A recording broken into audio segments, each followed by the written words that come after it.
Chicken किमासाठी अजून अर्धा तास थांबायला लागला असता, त्याच्यामुळे अख्खेच चिकनचे पीस आता इथे मी घेतलेले आहेत, कारण आज करणार आहे चिकनचे कटलेट.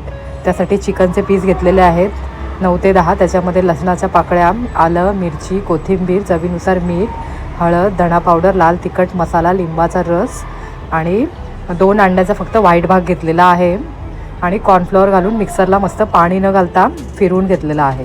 तुम्ही बघू शकता इतपत असा ठीक अशी त्याची पेस्ट झालेली आहे.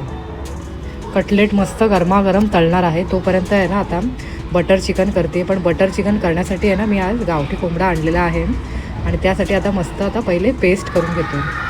तेल तापल्यावर त्याच्यामध्ये 1 कांदा, 1 टोमॅटो, 5 ते 6 काजूचे तुकडे, पत्ता, मिरची, लसूण आणि अख्खे गरम मसाले, 2 सुक्या लाल मिरच्या गोल्डन ब्राऊन होईपर्यंत मस्त परतून घेतलेलं आहे. आणि मग ते थंड झाल्यावर मिक्सरला अर्धा ग्लास पाणी घालून त्याची अशी थिक पेस्ट करून घेतलेली आहे आणि तेलावरच त्याची फोडणी दिलेली आहे बघा.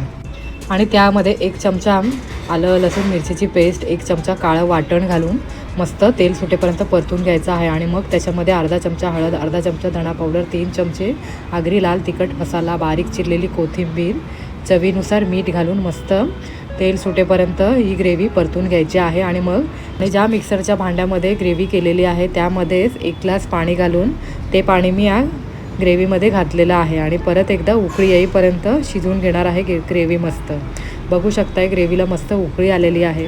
मग गावठी चिकन याच्यामध्ये घालायचं आहे, व्यवस्थित मिक्स करायचं आहे. या चिकनमध्ये आहे ना मी तेल घालूनच फोडणी दिलेली आहे. बटर मी वरून घालणार आहे, पण तुम्हाला जर का जास्तच रिच टेस्ट हवी असेल तर तुम्ही फोडणीमध्ये सुद्धा बटर घालू शकता. मस्त मिक्स झाल्यावर त्याच्यामध्ये मी बटर घातलेलं आहे आणि परत एकदा मला आता हे भातावर सुद्धा मला याची ग्रेव्ही हवी आहे, त्याच्यामुळे मी अजून याच्यामध्ये 1 ग्लास पाणी घालून व्यवस्थित मिक्स करून झाकण देऊन चिकन मी पूर्णपणे शिजवून घेणार आहे. कटलेटला क्रिस्पीपणा येण्यासाठी खसखस आणि कॉर्नफ्लॉवरचं पीठ मिक्स केलेलं आहे. कटलेटचा आकार देऊन मस्त खसखस आणि कॉर्नफ्लॉवरमध्ये मिक्स करून आता एका तव्यामध्ये जेवढे राहतील सध्या तेवढंच मी आता सध्या करणार आहे आणि अर्धं मी नंतर करणार आहे. जसं म्हणजे लागेल त्याप्रमाणे मी गरमागरम तळणार आहे. तोपर्यंत इकडे आता चिकनसुद्धा मस्त शिजलेलं आहे. कोथिंबीर घालून गॅस बंद करून घेत आहे.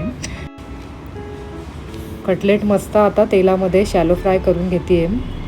दोन्ही बाजूनी मस्त कटलेट असे गोल्डन ब्राऊन झाल्यावर कटलेट आता मस्त आतमध्येपर्यंत शिजलेले आहेत, काढून घ्यायचे आहेत.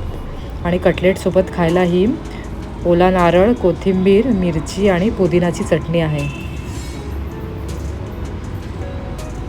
आजचं जेवण कसं वाटलं ते सांगा.